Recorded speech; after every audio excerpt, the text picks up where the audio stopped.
सावधान।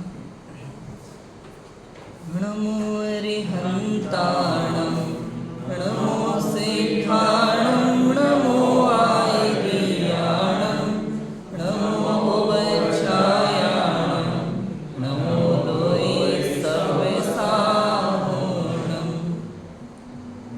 मंगलं भगवान वीरो मंगलं गौतमो गणी मंगलं कुंद कुंदार्यो जैन धर्मोस्तु मंगलम। सर्वमंगलमांगल्यं सर्वकल्याणकारिकं प्रधानं सर्वधर्माणां जैनं जयतु शासनम्। जो मोह माया मान मत्सर मदन मर्दन वीर है, जो विपुल विघ्नों बीच में भी ध्यान धारण धीर है, जो तरण तारण भव निवारण भव जलधि के तीर है, विवंदनीय जिनेश तीर्थंकर स्वयं महावीर। भगवान महावीर का निर्वाण कल्याणक पर्व एक तात्कालिक पर्व है। इस पर्व के उपलक्ष्य में आप सभी आचार्य कुंद की तपोभूमि पौनूर मलय में एकत्रित हुए हैं। मैं आपको इस भूमि का भी परिचय दूंगा। पहले हम आज भगवान महावीर निर्वाण कल्याण के विषय में थोड़ी सी चर्चा करेंगे। बिल्कुल ऐसा नहीं समझना कि बहुत ऊंची बातें आएंगी, बहुत प्रवचन की विशेष बातें हैं, ऐसा बिल्कुल भी नहीं है। आप सबके मन में कई तरह के प्रश्न तो होते ही होंगे। बचपन से हम लोग ये पर्व देखते आ रहे हैं। रक्षाबंधन है, दीपावली है, भाई दूज है, और भी तरह तरह के पर्व हैं, है ना।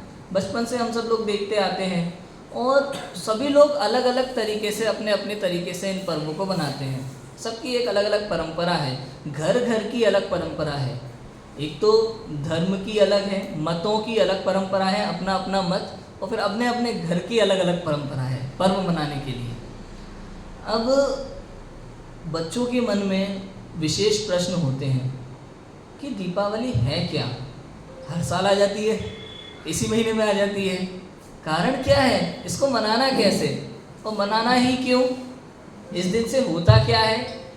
हम पूजा पाठ कर लेंगे, जुलूस निकाल लेंगे, दिए जला लेंगे, इससे होता क्या है, करना क्यों, कई तरह की चीज़ें हैं।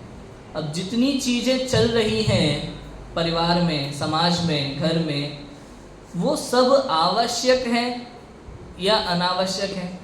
जितनी चीज़ें चल रही हैं क्या वो सब सही हैं या कुछ सही है कुछ गलत है। जितनी भी चीज़ें चल रही हैं क्या हमें भी उसमें मिल जाना चाहिए या अपने विवेक पूर्वक समझ करके कार्य को करना चाहिए। ये सारी चीज़ें हमारे दिमाग में होना चाहिए। पता है, ज्ञानी जीव, जो विवेकी जीव होता है ना, कोई भी कार्य विवेक पूर्वक करता है, कोई भी कार्य विवेक पूर्वक, अपने निर्णय पूर्वक, ये सही है कि नहीं है, जिनवाणी से मिलाकर के करता है। साधु दिगंबर मुनिराजों को आगम चक्षु कहा प्रवचन सार में, आगम चक्षु साहु, अर्थात जो जिनवाणी की दृष्टि से संसार को देखते हैं।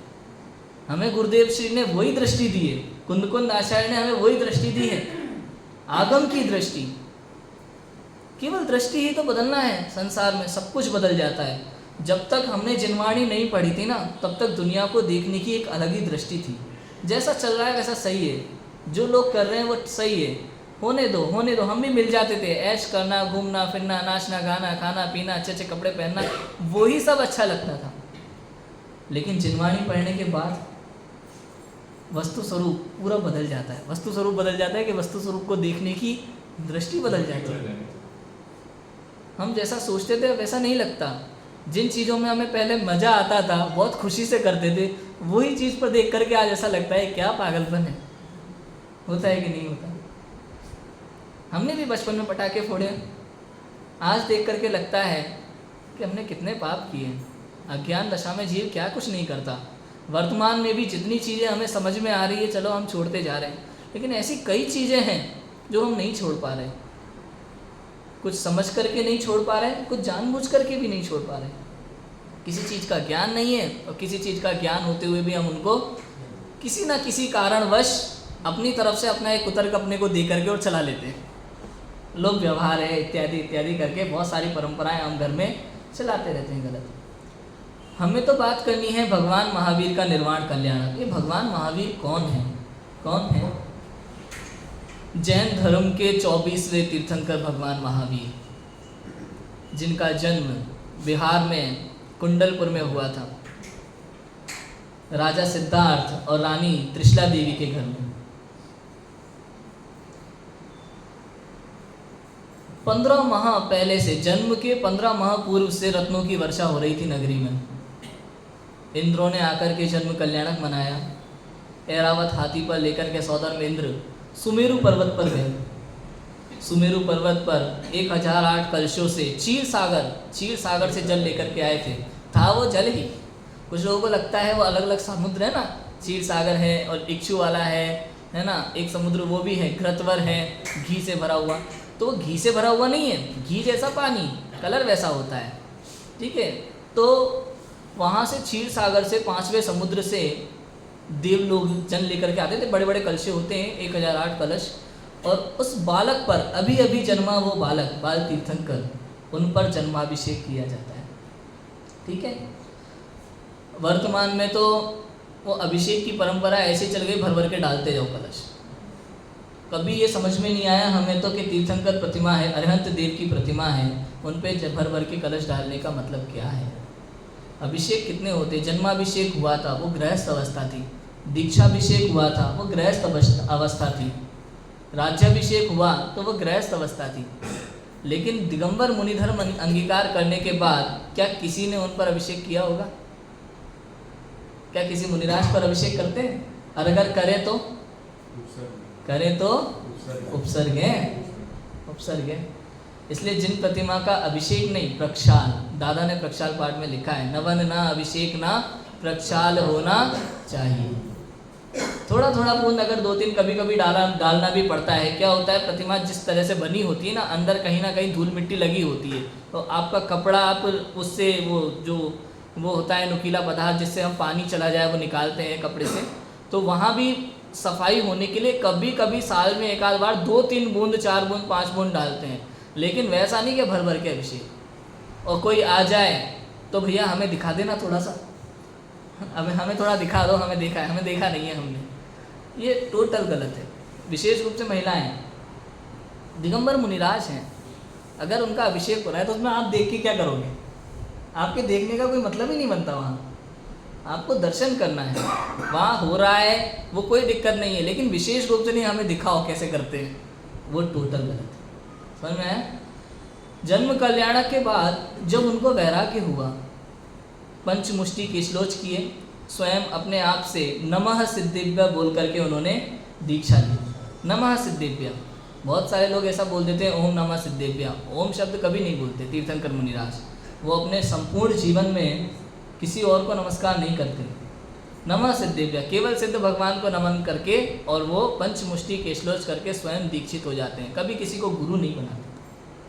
इसलिए वो ये पंचम काल में, वैसे तो तीर्थंकर गृहस्थ अवस्था में राज तीर्थंकर की भी पुत्री वगैरह नहीं होती हैं, लेकिन ये हुंडा अवसर्पणी काल के कारण से राजा ऋषभदेव के पुत्रियां थी, लेकिन उन्होंने भी सब समझ करके, ब्राह्मी सुंदरी दोनों ने ब्रह्मचर्य व्रत अंगीकार किया ताकि पिता को झुकना ना पड़े। ऐसी परंपरा है।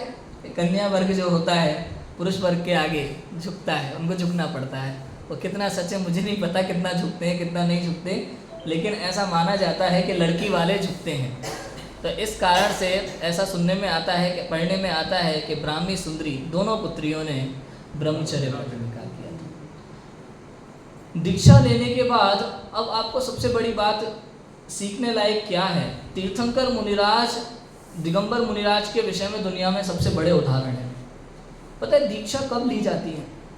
जब वैराग्य हो। दीक्षा के लिए सबसे पहला कारण है वैराग्य होना, संसार से वैराग्य होना सबसे पहला कारण है। जब तक वैराग्य भाव नहीं है ना अंदर में, जब तक ये नहीं लगता कि संसार में सुख नहीं है, एक बार को रेत में से तेल निकल सकता है, लेकिन संसार में से सुख नहीं निकल सकता। जब तक इस बात का पूरा श्रद्धान नहीं हो जाता ना, तब तक दीक्षा नहीं ले सकते। अष्टपावड़ में लिखा है कि आत्मानुभूति पहले होना चाहिए, सबसे पहले सम्यक दर्शन। इसलिए चरणानी योग के सभी ग्रंथों में सबसे पहले सम्यक दर्शन अधिकार लिखा, चारित्र बाद में आएगा।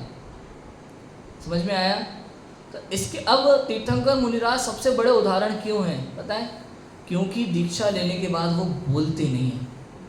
आप देखो, एक बार दिगंबर मुनि दीक्षा ले ली, उसके बाद उन्हें संसार से कोई लेना देना नहीं है। आपके परिवार में क्या चल रहा है, आपको सुख मिल रहा है कि नहीं मिल रहा है, यहाँ तक कि आपको मोक्ष मार्ग मिल रहा है कि नहीं मिल रहा है, इससे उनको कोई लेना देना, वो अपने मार्ग पे चल जाते हैं। कहने का अर्थ क्या है? दिगंबर मुनिराज कभी नहीं सोचते कि दुनिया का क्या होगा, ये संसार मोक्ष जाएगा कि नहीं जाएगा, कभी नहीं। वो केवल आत्म कल्याण करते हैं। हाँ, अपने आत्म कल्याण करते हुए तीर्थंकर मुनिराजों की बात तो अलग है। अन्य मुनिराज भी केवल यही भाव होता है उनके मन में, केवल अपनी आत्म कल्याण का। ये स्वपर कल्याण का भाव गृहस्थों के होता है, मुनिराजों के केवल स्व कल्याण का भाव होता है, आत्म कल्याण का भाव। हाँ, लेकिन इस आत्म कल्याण के रास्ते में जब शुभ विकल्प सविकल्प दशा होती है, शुभ राग होता है, उस समय जब वो शास्त्र इत्यादि लिखते हैं ना, वो शास्त्र भी वो अपने लिए लिखते हैं। अपने लिए उन्होंने जो कार्य किए उससे समाज को, श्रावक को लाभ होता है, वो एक अलग बात है। लेकिन वो जानबूझ के संसार के लिए कोई काम करते हो ऐसा नहीं। समझ में आया कि नहीं आया? दीक्षा लेने के बाद 7वें 6वें स्थान में झूलते हुए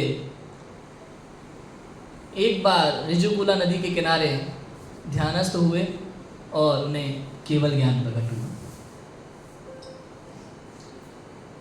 केवल ज्ञान प्रकट तो हो गया, समोशरण की रचना हो गई, लेकिन 66 दिन तक उनकी दिव्य ध्वनि नहीं खिली। बिना दिव्य ध्वनि के ही उनका विहार हो गया वहाँ से, और विपुलाचल पर्वत पर आए। और जो भी घटना है ये गौतम गढ़धर, उस समय आप देखो, उस समय भगवान महावीर के समय वैदिक धर्म का भी कितना प्रभाव चल रहा था, और उसमें सबसे बड़े पंडित गौतम स्वामी थे। वैदिक धर्म के, हिंदू धर्म के सबसे बड़े पंडित उस समय कौन थे? गौतम स्वामी। और ये गौतम स्वामी ने जब एक बार जैन तीर्थंकर की झलक देख ली, एक बार तीर्थंकर की झलक देखनी थी, वीतराग जिनेंद्र देव की झलक देखनी थी, वहां मान स्तंभ देखते ही उनका सारा मान गल गया। ये कहकर के हम क्या कहना चाह रहे हैं? आप दुनिया भर की कितनी पढ़ाई कर लो, उससे कोई लेना देना नहीं है। खूब पढ़ लो, खूब लिख लो, अनादिकाल से यही तो करते आ रहे हैं। गृहस्थ दशा में ये करना है, ये करना है, ये करना है, ये करना है, टॉप करना है, नाम कमाना है, पद प्रतिष्ठा पैसा, कितना पागलपन मचा रखा है हमने संसार में। तो पूरी दुनिया में यही चल रहा है टोटली। आपको नाम कमाना है, पैसा कमाना है। किसका नाम चला है? भूतकाल के तीर्थंकरों के नाम याद है आपको? किसका नाम रहा है बताओ? सबसे बड़ा नाम अगर किसी का होता है, नाम कर्म का होता है कि सबसे ऊंची पुण्य प्रकृति तीर्थंकर की होती है। भूतकाल के तीर्थंकर का नाम याद नहीं है लोगों को। हम अपने नाम के पीछे पड़े, हमें अपने आप को देश में सबसे बड़े टैलेंटेड बनाना है, और जो बन जाता है उसके प्रति कितनी भक्ति आती है लोगों को। आप देखो, कोई अगर भाला फेंकने में विश्व कप जीत ले तो उसके प्रति ऐसा जैसे पता नहीं उसने कौन सा काम कर दिया हो। टाइम वेस्ट किया है पूरी ज़िंदगी, पूरा जीवन उसी के हिसाब से खाना पीना, अपने बॉडी को मेंटेन करना, और पूरा एक अनुशासन वैसा करके उस तरह की लाइफ जीना, और उसके बाद में भी डिप्रेस रहना हर समय। नहीं हुआ तो क्या होगा, नहीं हुआ तो क्या होगा, नहीं हुआ तो क्या होगा, कितनी समस्या है। और अगर जीत लिया तो खुशी कितनी मिली। 1 महीने 2 महीने लोग वाहवाही करेंगे, उसके बाद दूसरा आएगा, फिर उसकी वाहवाही शुरू। तो कहने का अर्थ मैं ये सब इसलिए बता रहा हूँ कि जिन चीज़ों की हमें महिमा आती है इस गृहस्थ अवस्था में, वो चीज़ कितनी हल्की है, कितने हल्के लेवल की है। और जो उत्कृष्ट बातें हैं उसकी हमें महिमा ही नहीं आती, उसको हम इग्नोर कर देते हैं, हमें लगता है कुछ भी नहीं है। समझ में आ रहा है कि नहीं आ रहा? तो पढ़ाई लिखाई टॉप करना, अभी तो मोटिवेशनल स्पीकर भी आजकल तो बोलने लगे, ये जो बड़े बड़े कोचिंग क्लासेस वाले होते हैं ना, ये लोग बोलने लगे आजकल। भाई मैं तो अपने बच्चों को साफ कहता हूँ, पास हो जाना बस, परेशान होना ही मत ज़्यादा। समझ में आने लगा। पहले पहले कैसा था, शुरुआत कैसी थी, सब लोग बड़े बड़े घरों में भी सब में, भैया शर्मा जी के लड़के को देखा है, शर्मा जी का लड़का टॉप किया है उसने, और तुम हो हमारे। अपने बेटे को कोसते हैं, अपने बच्चों को कोसते हैं, इसलिए नहीं वो पढ़ लिख के आगे बढ़ जाएं, कमाई करें, अपने लाइन में लग जाएं, इसलिए नहीं, वो इसलिए कि सोसाइटी में उनको नाम चाहिए अपना।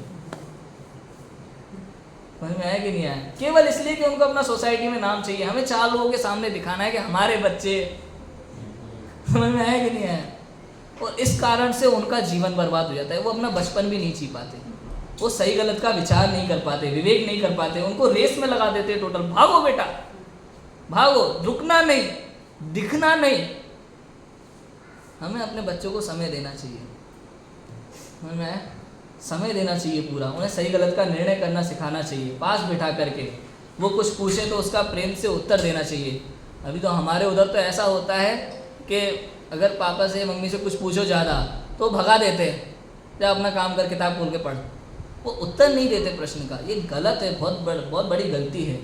छोटे छोटे बच्चों के मन में जो भी शंकाएं होती हैं ना, उनका उत्तर देना आपका कर्तव्य है, पूर्ण कर्तव्य है, प्रेम से। और जितना वो पूछे उससे ज़्यादा उनको समझाओ। आप उत्तर नहीं दोगे, आप उन्हें समय नहीं दोगे, तो बाहर फेसबुक पे, व्हाट्सएप पे, इंस्टाग्राम पे दूसरों के साथ समय व्यतीत करेंगे, फिर वो क्या क्या सीखेंगे उनको देख करके आप कल्पना कर सकते हो। समझ में आया कि नहीं आया? केवल ज्ञान प्रकट होने के बाद 66 दिन तक दिव्य ध्वनि नहीं खिली। गौतम स्वामी इतने बड़े पंडित, मान गल गया ना अरिहंत प्रतिमा को देखने मात्र से। इसलिए कहा बच्चों को जिन मंदिर जरूर लाओ, पाठशाला पढ़ाओ। ये पढ़ेंगे तो ये कार्यकारी हैं, इस भव में ही नहीं, हर भव में कार्यकारी है। आचार्य देव कहते हैं हमारे कि ये जैन धर्म के अक्षर अगर एक बार पढ़ लिए ना, तो ये भव भवांतर तक आपका साथ देते हैं। पूर्व भव का जिनवाणी का ज्ञान पढ़ा हुआ हमारे इस भव में काम आता है, और इस भव में ये जिनवाणी पढ़ी हुई अगले भव में काम आती है। लेकिन आप इंजीनियरिंग में कितने ही टॉप कर लेना, वो आपके अगले भव में काम नहीं आने वाला। समझ में है कि नहीं है?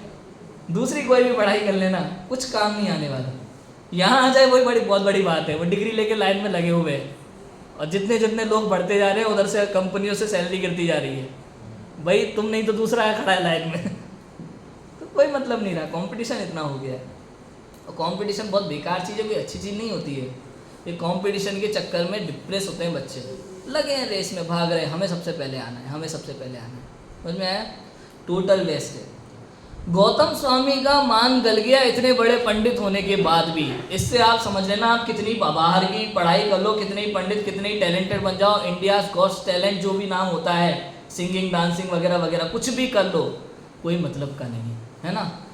मान गलते ही उनको 4 ज्ञानधारी हो गए थे दीक्षा लेते ही। दीक्षा ली, 4 ज्ञानधारी बैठ गए, मुख्य गणधर भगवान महावीर स्वामी के, और दिव्य ध्वनि खिलना शुरू हो गई। कार्तिक माह की 13 के दिन अंतिम दिव्य देशना हुई थी उनकी। इस अंतिम दिव्य देशना, अब इस दिन देश भर में धनतेरस बनाई जाती है। क्या बनाई जाती है?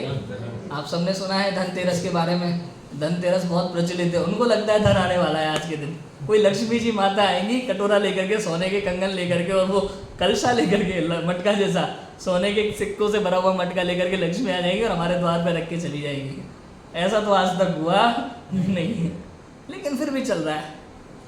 ये परंपराएं जो चल रही है ना, लोग बहुत श्रद्धा रखते हैं इन परंपराओं पे, और इतनी गजब की श्रद्धा है, मैं आपको बताऊं कि कितना ही आप उनको समझा लो, सिखा लो, वो समझेंगे भी, जानेंगे भी, हाँ बात तुम्हारी सही है, लेकिन करेंगे वही।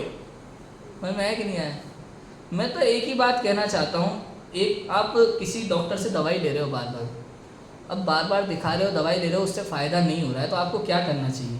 आप क्या करेंगे? या तो दवा चेंज करेंगे या डॉक्टर चेंज करेंगे। क्लियर बात है।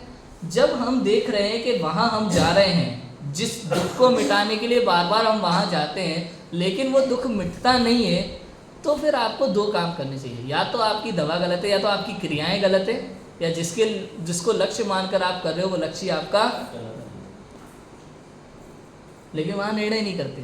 डॉक्टर के मामले में कितने निर्णय करते हैं? अब देखो, डॉक्टर के मामले में तो पूरा जानकारी चाहिए उनको, कितना पुराना डॉक्टर है, एक्सपीरियंस कितना है, ये जो ऑपरेशन है कितने लोगों का किया, अच्छा डॉक्टर है कि नहीं, 4 लोगों से सलाह चाहिए उनको। लेकिन मोक्ष मार्ग के लिए किसी को भी गुरु बनाने को तैयार है, आंख बंद करके, आंख बंद करके किसी भी बात को स्वीकार कर लेते। उनने कह दिया और हमने मान लिया, जय जय गुरुदेव, सबसे बड़ी गलती है। तो तीर्थंकर महावीर में ऐसी क्या खास बात है भाई? वहाँ दूसरे लोगों के तो 50 चीज़ें हैं, तीर्थंकर महावीर में ऐसी क्या खास बात है? 2 विशेष बात है हमारे सभी भगवानों में, सभी तीर्थंकरों में, अरिहंत देव में और सभी सिद्धों में 2 विशेष बात है, वीतरागता और सर्वज्ञता। वीतरागता और अच्छा, वीतरागता और सर्वज्ञता में ऐसी क्या विशेष बात हो गई कि वो बात ऐसी है कि उनकी कही हुई हर बात सच है। कैसे सच है? कि जीव 2 कारणों से झूठ बोलता है। कौन कौन से 2 कारणों से झूठ बोलता है? एक तो राग द्वेष के कारण से, राग द्वेष के कारण से झूठ बोलना है। किसी को अच्छा करना है तो उसकी प्रसिद्धि के लिए, किसी को बुरा करना है, उसको दूर करना है, किसी को बुरा समझ करके, तो उसके लिए वो झूठ बोलता है, मायाशारी करता है कई तरह की। दूसरा कारण होता है पता ना होना, लेकिन नाम के लिए बोल रहा है, कुछ चीज़ पता नहीं है लेकिन फिर भी अपने मन से कुछ का कुछ बोल देता है, या फिर अंदाजे से बोल देता है, तो वो भी झूठ है। लेकिन यहाँ बात ऐसी है कि वो एक तो वीतरागी हैं, मोह राग द्वेष से रहित हैं, तो किसी के कोई उनके लिए अच्छा बुरा नहीं है, और दूसरी सबसे बड़ी बात, उनके बोलने की इच्छा भी नहीं है। ठीक है, भव्य जीव के पुण्य के उदय से दिव्य ध्वनि खिलती है। दूसरा कारण है कि वो सर्वज्ञ है, लोक को एक साथ एक समय में स्पष्ट रूप से जानते हैं, कुछ भी उनके ज्ञान से अछूता नहीं रहा, इसलिए उनकी कही हुई सारी बातें 100% सत्य। ठीक है, अब प्रश्न उठता है कि चलो वो तो तीर्थंकर भगवान महावीर स्वामी 2550 वर्ष पहले हुए, 2550 वर्ष हो गए उनको निर्वाण हुए आज, तो ये जो जिनवाणी हमारे पास है ये उन्हीं की कही हुई है, इसको आप कैसे सिद्ध करोगे?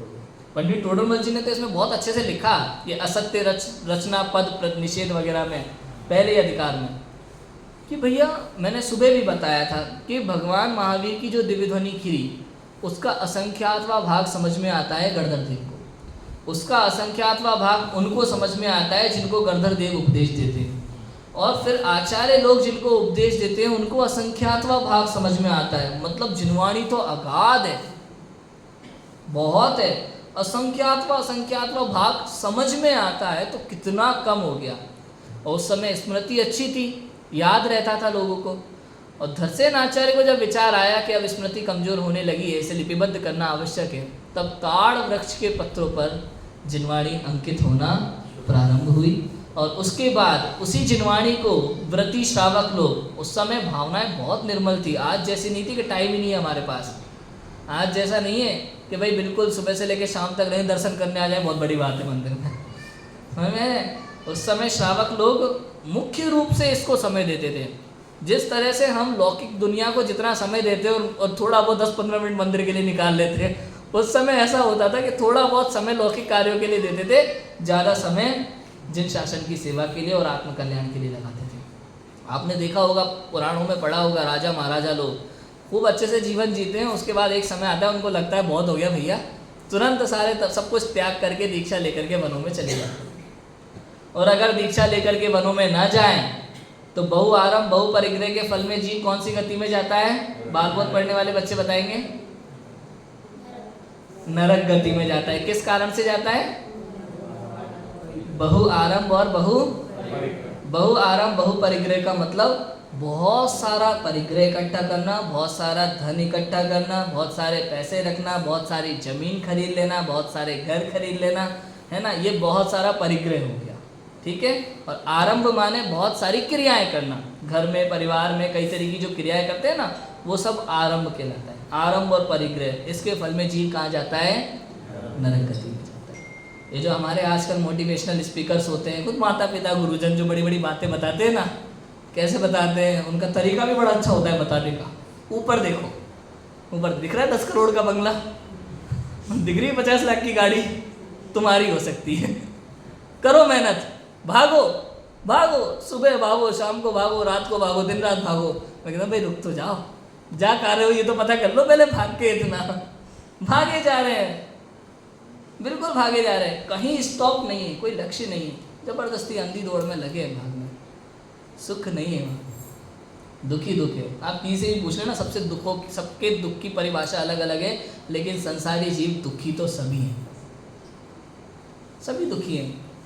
किसी की शादी नहीं हो रही तो वो इसलिए दुखी है, और किसी की पत्नी भाग गई वो इसलिए दुखी है। सबके कारण अलग अलग है दुख होने के, है या नहीं?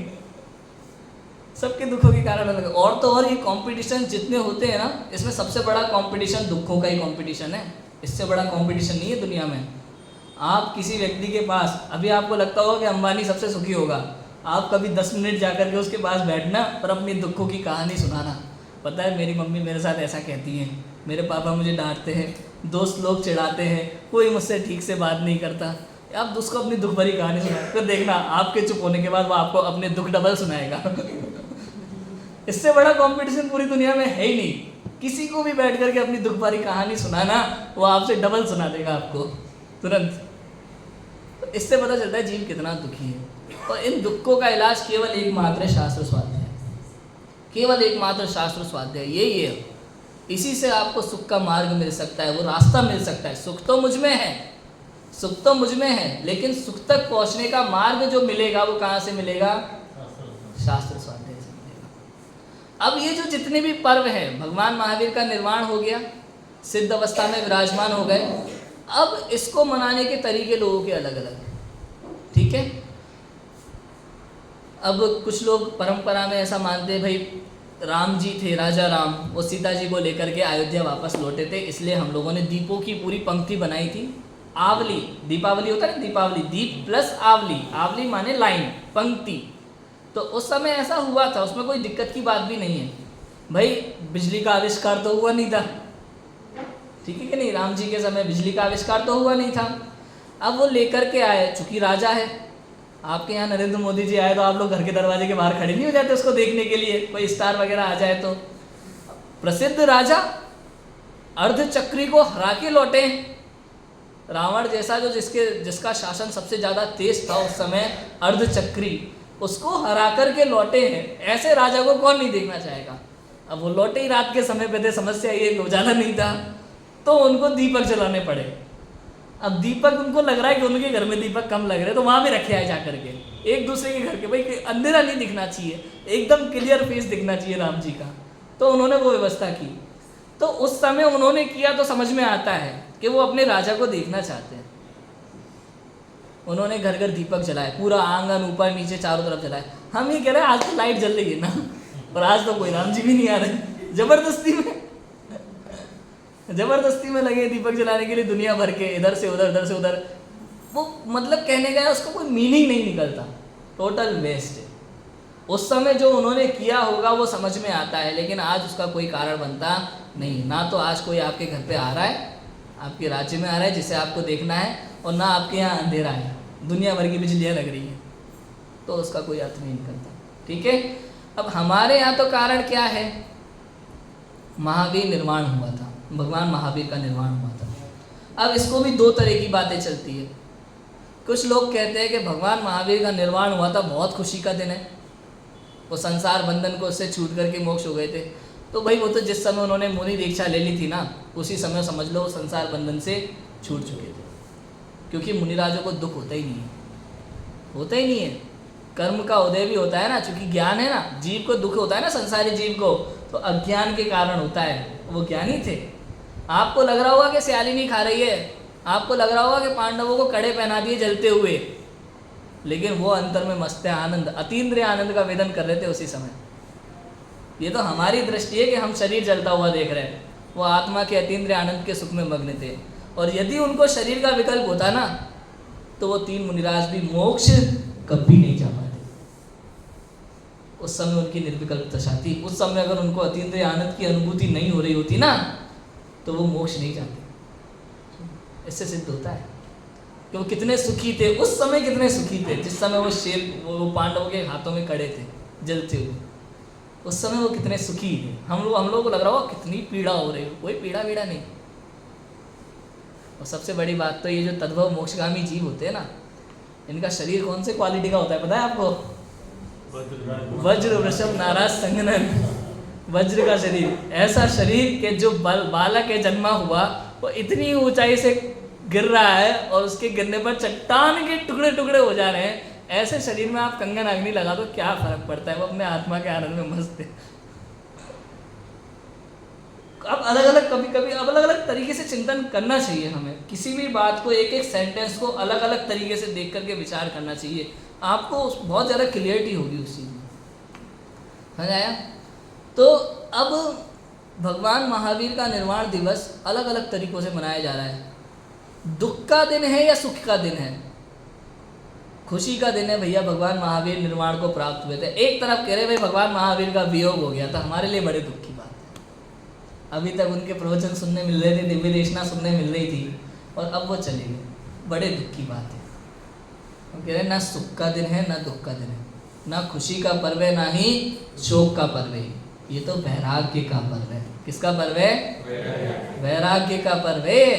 100% वैराग्य का पर्व है। जैन धर्म में जितने भी पर्व हैं वो सभी किसके पर्व हैं? एकमात्र वैराग्य के पर्व हैं। अब सोचो, कल्पना करो कि भगवान महावीर का निर्वाण दिवस, उस दिन क्या हुआ होगा। उस समय पे पहुंच जाते हैं अपन, भूतकाल में चले जाते हैं। टाइम मशीन बुलाओ डोरेमोन की और हम सब भूतकाल में चलते हैं, ठीक है? तो उस समय जाकर के देखते हैं कि क्या परिस्थिति बन रही है। भगवान महावीर का निर्वाण हुआ, वो चले गए। अनेक श्रावक जो समवचरण में थे उन्होंने क्या किया होगा? अपनी अपनी शक्ति के अनुसार कुछ लोगों ने मुनि दीक्षा अंगीकार की होगी कि नहीं की होगी? अपनी शक्ति के अनुसार कुछ लोगों ने अणुव्रत धारण किए होंगे, कुछ लोगों ने अलग अलग तरह के नियम संयम धारण किया होगा। क्या मिठाई खाई होंगी खूब बना करके, लोग पूड़ी सब्जी बनवाते हैं, भगवान महावीर का निर्वाण हो रहा है और बढ़िया खीर पूड़ी खाते बनवा करके। ऐसा किया होगा? नहीं।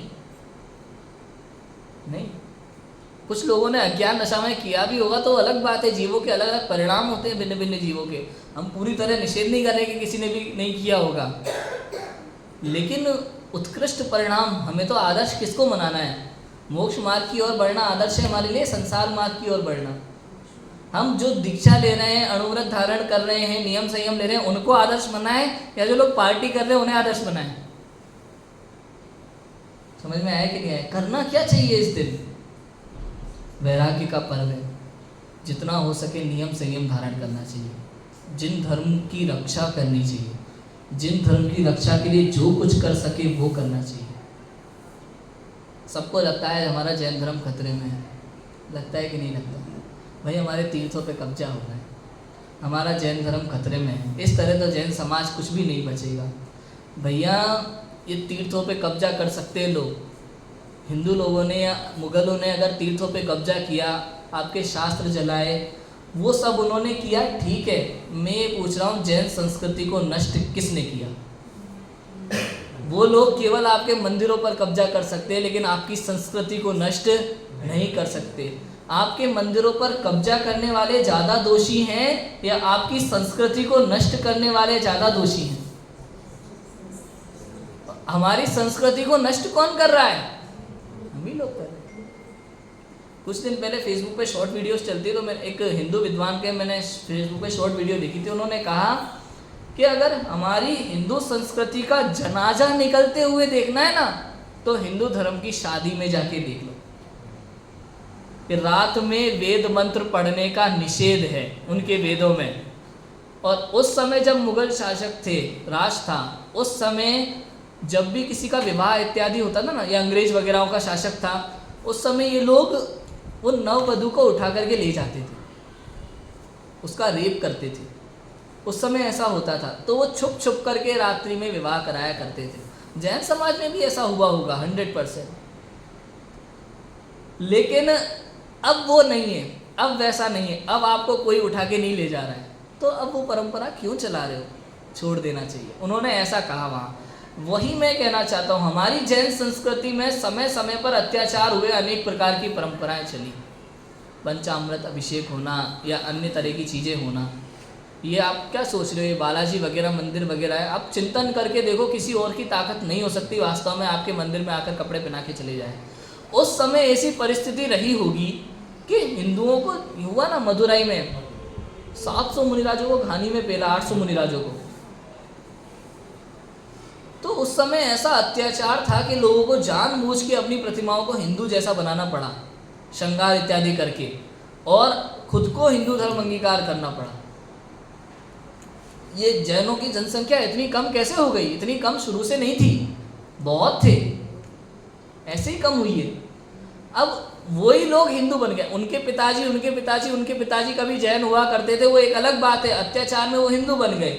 जैसे ये श्वेतांबर परंपरा शुरू हुई जिसकी कहानी आप सबको पता है, आज उनको वही सही लगता है, ऐसे ही यहाँ भी हुआ होगा। उनके पिताजी उनने बिल्कुल वैसे ही प्रतिमा को छुपा करके रखा, वस्त्र पहनाए, श्रृंगार किया और बचने के लिए हिंदू धर्म की तरह करना शुरू हुआ, और आज उनको लगता है कि हम यही हैं। समझ में आया कि नहीं आया? और बाकी लोगों ने भी, जो जैन तो रहे, जिनको ये तो पता रहा कि हम जैन हैं, लेकिन पूजा पाठ का तरीका, क्रियाएं वैसी की वैसी रही। समझ में आया कि नहीं आया? तो भगवान महावीर के निर्वाण दिवस पर हमें क्या करना चाहिए? समझना चाहिए, विचार करना चाहिए, निर्णय करना चाहिए, स्वाध्याय करना चाहिए। उसी से विचार होगा, उसी से निर्णय होगा। इन 5 दिनों में आप ये पटाखे वटाखे लोग फोड़ते हैं, अलग अलग तरह की चीज़ें, मिठाइयाँ बनाना, ये सब करना, ये सब छोड़ करके आप क्या कुछ अच्छा नहीं कर सकते? हम ये नहीं कहते आप क्या कर रहे हो, बुराइयाँ बताने जाओगे तो बहुत है भाई। कितनी जीव हिंसा होती है पटाखों में, एक इंद्रिय से लेकर के संघी पंचेंद्रिय तक के जीवों की हिंसा होती है। जब आपको पता है दीपावली के पहले जब ये पटाखे ज़्यादा बनने लगते हैं ना फैक्ट्रियों में, तो एक छोटी सी गलती के कारण पूरी की पूरी फैक्ट्री में आग लग जाती है, और उस फैक्ट्री में जितने लोग, जितने वर्कर्स कार्य कर रहे होते हैं, सब तड़प तड़प करके जल के मर जाते हैं। आप उनकी वेदना की कल्पना करके देखो। और यदि वो पटाखे हमारे लिए बन रहे हैं तो हमारे निमित्त से उतना ही पाप हमको लगता है, हिंसा का। इसके अलावा ये जो दिखाई देता है वर्तमान, कुछ लोग तो कैसी कैसी हरकतें करते हैं आपको पता नहीं है। कोई डॉग सो रहा होता है ना, तो उसके बगल में जाके पटाखा फोड़ देते हैं।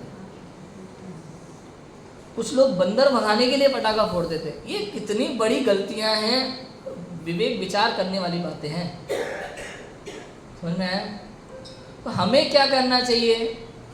कई घरों पे भाई पूजा होती है, लक्ष्मी पूजन होती है, और लक्ष्मी पूजन तो ठीक रुपए पैसे की गड्डी ला के रख देते हैं सामने, उसको टीका लगा के आरती उतारना शुरू कर देते हैं। ये तराजू पाठ की पूजा कहाँ शुरू हो गई वो पता नहीं चला हमें आज तक। मोटरसाइकिल की और गाड़ियों की पूजा कहाँ शुरू हो गई वो आज तक समझ में नहीं आया। और अभी तो लैपटॉप रखने लगे सामने। मेरे पास किसी ने फोटो खींच के भेजा, भैया हमारे घर में ऐसा हो रहा है। मैंने कहा आपने अपने मोबाइल भी रख देते साथ में। क्या चल रहा है वो समझ में नहीं आता। वास्तव में एक बात और बता दें, कुछ लोग चलो लक्ष्मी पूजन, रुपए पैसे, अब जो लोग समझने लगे वो भगवान महावीर की करने लगे। घर में ही फोटो रख दिए 4-5 बढ़िया आराम से सजा करके, माला वाला पहना करके, तैयार करके, और वहाँ पूजा करना शुरू कर दिया। हम कहते भाई करना ही क्यों करना? आप इन दिनों तीर्थ क्षेत्रों पे जा सकते हो, आनंद ले सकते हो, पूजा करो, विधान करो, समझो, भगवान महावीर के विषय में पढ़ो, उनकी कथाएं पढ़ो, प्रवचन सुनो, वेद विज्ञान करो।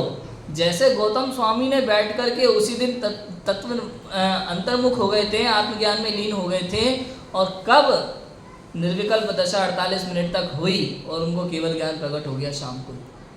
असली दिवाली तो वही है। वैसा कुछ करो आप। चलो कोई बात नहीं, पंचम काल में नहीं कह रहे आपका शुक्ल ध्यान लगेगा, लेकिन आप तो बैठ करके चिंतन तो कर सकते हो, वेद विज्ञान, उतना तत्व चिंतन तो करना चाहिए, शुद्धात्मा का चिंतन तो करना ही चाहिए। इस दिन बैठ करके विशेष रूप से करना चाहिए। इस दिन तो ये सबसे बड़ा कार्य है हमारा। हम जब भी कोई पर्व या त्यौहार मनाने की बात आती है ना, हम पूरी लिस्ट तैयार कर लेते हैं, सुबह से क्या करना है। अच्छे धार्मिक काम, 10 लक्षण में भी 10 दिन 10 लक्षण में निवृत्ति के लिए होते हैं, उसमें भी हमारी कई प्रवृत्तियाँ शुरू हो जाती हैं। सुबह से 6:30-7 बजे से लेकर के रात को 10-11 बजे तक लगे हैं धमाधम मंदिर में भी। इतना करने की जरूरत नहीं है। समझो और चिंतन करो, समझो और चिंतन, अपने लिए समय निकालो ना। इतना सब करने की जरूरत क्या है? लगे हैं 10 बजे तक माइक में सांस्कृतिक कार्यक्रम के नाम पे खूब आराम से, इतना जरूरत ही नहीं है। हाँ, मैं ये नहीं कह रहा कि नहीं करना चाहिए, बच्चों को सिखाना, ये सब करना, बहुत सारी चीज़ें हैं जो आवश्यक है, ज़रूरी है और करना भी चाहिए। लेकिन हमारी प्रवृत्ति इतनी हो जाती है कि 10 लेक्चर से 1 महीने 2 महीने पहले से हम उसी में लग जाते हैं तैयारियों में। और सबसे बड़ी बात याद आज ये हो गई कि हमारी जगह का नाम है, हमारे मंदिर का नाम है, हमारे लोगों का नाम है, तो उस लेवल का कार्यक्रम होना चाहिए। एक सबसे बड़ा पॉइंट ये भी हो गया, तो उसमें और ज़्यादा मेहनत लगना, उसमें और ज़्यादा दिमाग को कष्ट देना। तो जो निवृत्ति के लिए हमें समय मिला था वो हम पूरा खो देते, पूरा खो देते। तो ये सब ना करके क्या करना, स्वाध्याय करना, ठीक है, लगाना चाहिए।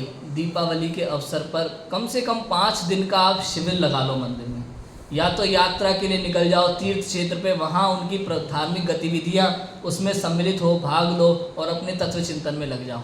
एकांत जगह होती है ना, जैसे पौनू रहल है, शांत है, आप पहाड़ पे बैठ करके भगवान महावीर की प्रतिमा के सामने कुनकुन आचार्य के चरणों में बैठ करके आप तत्व चिंतन करो,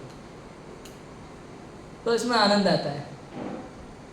विधान का अर्थ समझो, पूजन का अर्थ समझो, भगवान महावीर की कथा पढ़ सकते हैं आप बैठ करके, उनके पूर्व 32 भवों की कथा, कितना कुछ सीखने मिलता है।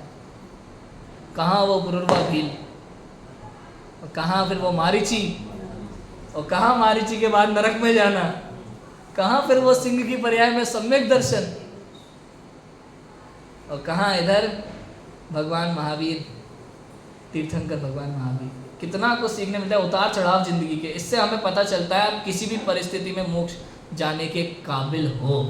अभी विपिन जी नागपुर का वीडियो, शॉर्ट वीडियो वायरल हो रहा था फेसबुक पे, बहुत बढ़िया, बहुत शानदार वीडियो, उन्होंने कितना बढ़िया कहा कि तुम्हारे साथ इतना गलत हो जाए कि तुम्हें मुंह छिपाना पड़े, छुप छुप के रहना पड़े, तो भी आपका मोक्ष नहीं रुक सकता। उन पांडवों को, उस अर्जुन को वो लड़की का वेश धारण करके छुप करके रहना पड़ा, लेकिन उसी भव से मोक्ष गए। आप देखो, कहने का अर्थ ये, हम सोचते ना हमने गलत कर दिया, हमने पाप कर दिया।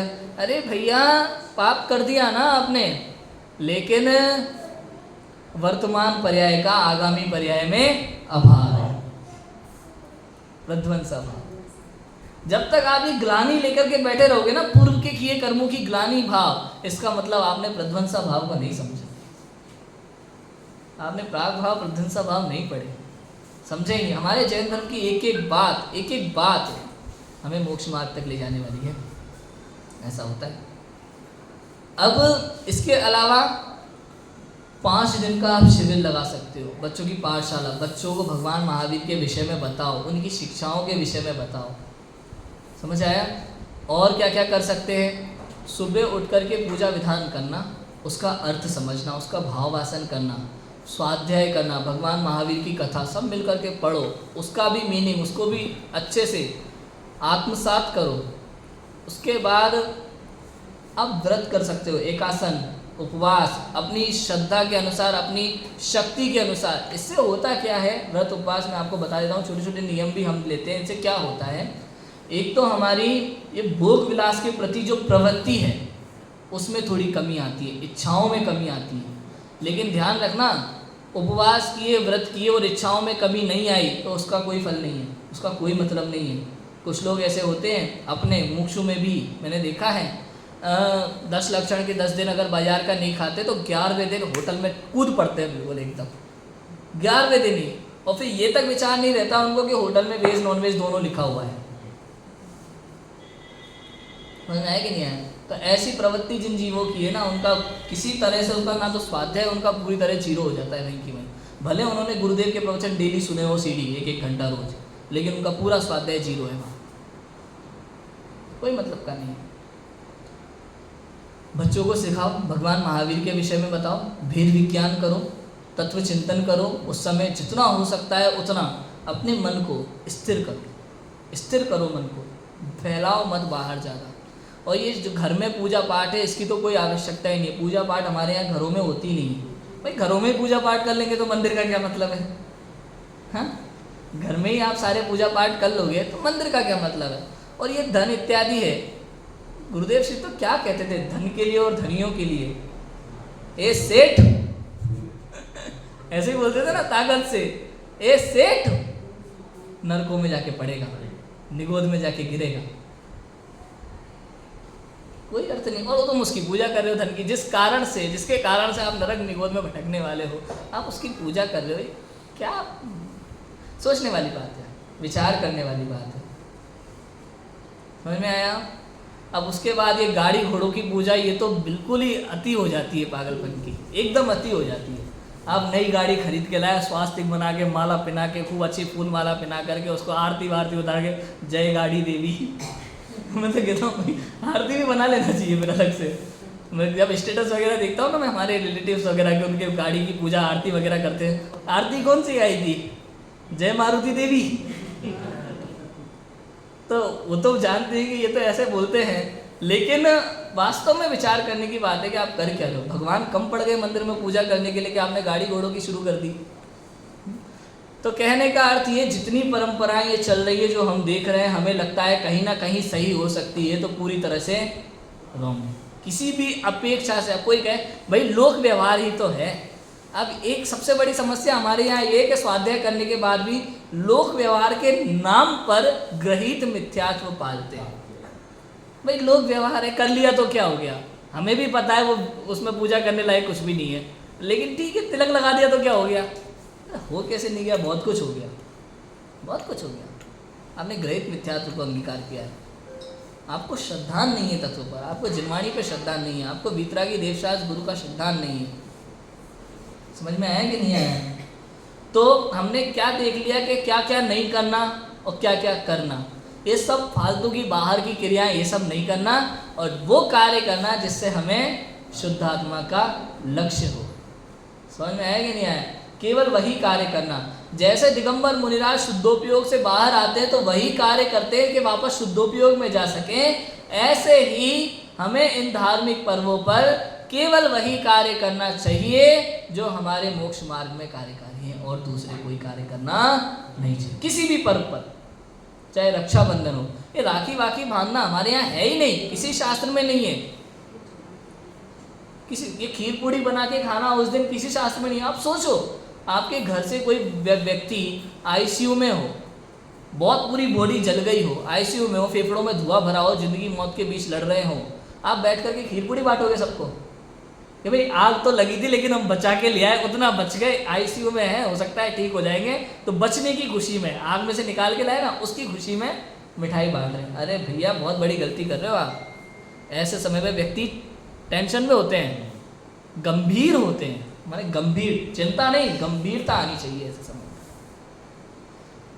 उस समय खीर पूड़ी नहीं बांटी जाती, ये राखी वाखी नहीं बांधी जाती है हमारे यहाँ, ये तो बंधन है, संसार का बंधन है। तो रक्षाबंधन क्या हुआ कि आपको याद है द्विपायन मुनिराज, क्रोध सहा नहीं गया उनसे, अनंतानुबंधी क्रोध का उदय आया और नरक में जाके गिरे, साथ में नरक में। लेकिन उनके धैर्य को देखो आप, अकंपनाचार्य आदि 700 मुनिराज, ऐसा भयंकर उपसर्ग, और ये दिगंबर मुनिराज, ये भावलिंगी संत, अगर देख भी ले किसी को क्रोध की दृष्टि से, कुछ रिद्धिधारी मुनिराज ऐसे होते हैं, जैसे द्विपायन मुनि थे, ऐसे अनेक रिद्धियां मुनिराजों की होती है, अगर वो देख भी ले तो भस्म हो जाए, विचार भी कर ले तो उपसर्ग रुक जाए, लेकिन उनको भाव ही नहीं आता, वो अपने आत्म ध्यान में मग्न। समझ में? इसे कहते हैं भव बंधन को तोड़ना, बंधन को बंधन से बचना, इसका नाम रक्षा बंधन। बंधन से रक्षा, इसका नाम क्या है? रक्षा बंधन है। बंधनों से उन्होंने अपनी रक्षा की, नहीं तो अष्टकर्म बंध जाते, वो अपने आत्म ध्यान में मस्त हो गए, बंधनों से रक्षा की, इसलिए रक्षा। हमें भी वही करना चाहिए, त्योहार कोई भी हो, हमारा लक्ष्य क्या होना चाहिए? एकमात्र वैराग्य की ओर। मैं जब पार्ला मंदिर में था ना, तब वहाँ आई के अंकल हैं, है ना, तो आई के अंकल अनाउंस करते थे वो माइक में, तो वैराग्य समाचार जो अनाउंस होते हैं ना, तो एक बार वो वैराग्य समाचार अनाउंस कर रहे थे, तो मैं कंप्यूटर पे काम कर रहा था वहाँ उस समय, अचानक ही मेरे मुंह से ऐसा निकल के आया, वैराग्य के प्रसंग तो रोज आते हैं पर वैराग्य नहीं आता। समझ में है कि नहीं आया? आजे वैराग्य प्रसंग छे, आजे वैराग्य प्रसंग छे, 2-4 दिन बाद में सुनने मिलता था ना, आजे वैराग्य प्रसंग छे। मैंने कहा वैराग्य के प्रसंग तो रोज आ रहे हैं पर वैराग्य नहीं आ रहा, समस्या यहाँ है। तो वो ही कार्य करो जो वैराग्य है उससे। प्रसंग तो प्रति समय है हमारे सामने वैराग्य के, इंतजार मत करना, प्रति समय, लेकिन वैराग्य आना चाहिए। कहने का अर्थ ये है कि भगवान महावीर का निर्वाण दिवस शाम को जैसे गौतम स्वामी आत्म ध्यान में लीन हो गए और उन्हें केवल ज्ञान प्रकट हो गया, अब उसके बाद गौतम स्वामी के बाद सुधर्मा स्वामी, सुधर्मा स्वामी के बाद जम्बू स्वामी, उनके बाद वो धरसेन आचार्य, कुंद आचार्य, उसके बाद अनेक भावलिंगी संत, अमृतचंद्र आचार्य आदि अनेक भावलिंगी संत, उसके बाद हमारे पंडित टोडरमल जी, गुरुदेव श्री कांजी स्वामी, जैसे वो जिन धर्म का झंडा उन्होंने सबने संभाल के रखा, वही जिम्मेदारी हमारी है। जैन संस्कृति को बचाने की जिम्मेदारी हमारी है। नाच गान वगैरह ना करके, ये सड़कों पे नाचना, ये जुलूस वगैरह निकलते ना आजकल जैन समाज में होने लगा है, बहुत बड़ी गलती है। पहले के समय में पता है शादी होती थी ना, विवाह होते थे, तो घर की महिलाएं सभी रिश्तेदारों के लिए प्यार से भोजन बनाती थी और नाचने वाली बाहर से आई जाती थी, बुलाया जाता था। आज का समय बदल गया, भोजन बनाने के लिए हम बाहर से बुलवा लेते हैं भाइयों को और नाचने हम खुद बैठ जाते हैं। ये बहुत बड़ी गलती है, ये हमारे यहाँ है ही नहीं। जिन प्रतिमा अरहंत अवस्था में है उनके सामने महिलाओं का नृत्य उपसर्ग है। दिगंबर मुनिराज के सामने कोई देवी भी नृत्य करती है तो वो मुनिराज पर उपसर्ग माना जाता है। तो ये वीतरागी सर्वज्ञ भगवान है। धर्म परीक्षा ग्रंथ में तो अमित गति आचार्य ने ऐसा लिखा कि स्त्री को ढोक देना भी तो गौ आसन में ढोक देना, खड़े होके दर्शन करे तो ऐसे दीवार साइड पीछे कोई व्यक्ति खड़ा ना हो, उसका ध्यान रखे, क्योंकि उनकी शरीर की आकृति वैसी है। तो फिर डांस करना तो बनता ही नहीं है। समझ में आया कि नहीं आया? तो इन सब बातों पे हमारा चिंतन होना चाहिए, विचार होना चाहिए, क्या करना क्या नहीं करना, जिन मंदिर उसकी मर्यादा का ध्यान रखना, और हमारा सारा समय केवल वैराग्य के लिए, आत्मचिंतन के लिए होना चाहिए। यही एक महत्वपूर्ण है। कल का भरोसा नहीं है, क्या पता अभी बाहर निकले सांप ने काट लिया और हम चल दिए। इसलिए कोई योजनाएं बनाने की ज़रूरत नहीं है यहाँ भविष्य के लिए। योजना प्लानिंग कुछ होती नहीं है। आप कितनी प्लानिंग कर लेना, होना वही है जो आपके कर्म में, पुण्य के उदय में, पाप के उदय में होना होता है। समझ में आया कि नहीं आया? सब आपका फिक्स है, अनंत पूरा फिक्स है, क्या होना है क्या नहीं होना। आप ज़बरदस्ती कुछ कर ही नहीं सकते, चेंज नहीं कर सकते, एक पर्याय में आप बदलाव नहीं कर सकते। ये बदलाव करने का भाव बस वही कर सकते हो, ये मिथ्यात्व है, वही हो रहा है, और कुछ नहीं कर सकते आप। इसलिए सहजतापूर्वक अपने आत्मचिंतन की ओर बढ़ें और स्वाध्याय करें, चिंतन करें। इन दिनों बैठ करके विशेष रूप से आप अगर मंदिरों में आप कार्यक्रम महावीर निर्वाण का करना चाहते हैं तो कैसे करना कि शिविर लगाएं, बच्चों को बुलाएं, उनको भगवान महावीर की कथा सुनाएं, भगवान महावीर की शिक्षाओं के विषय में बताएं, और स्वाध्याय प्रवचन इत्यादि रखें, और धर्म की चर्चा करें, तत्व की चर्चा करें, भेद विज्ञान की चर्चा करें, और स्वयं जिन मंदिर में बैठ करके या स्वाध्याय हॉल में बैठ करके, ध्यान मंदिर में बैठ करके आत्मचिंतन करें, भेद विज्ञान करें और मोक्ष मार्ग में आगे बढ़ें, यही करने योग्य है। इसी मंगल भावना से लिखी बात को विराम देते हैं। ओम नमः शिवाय।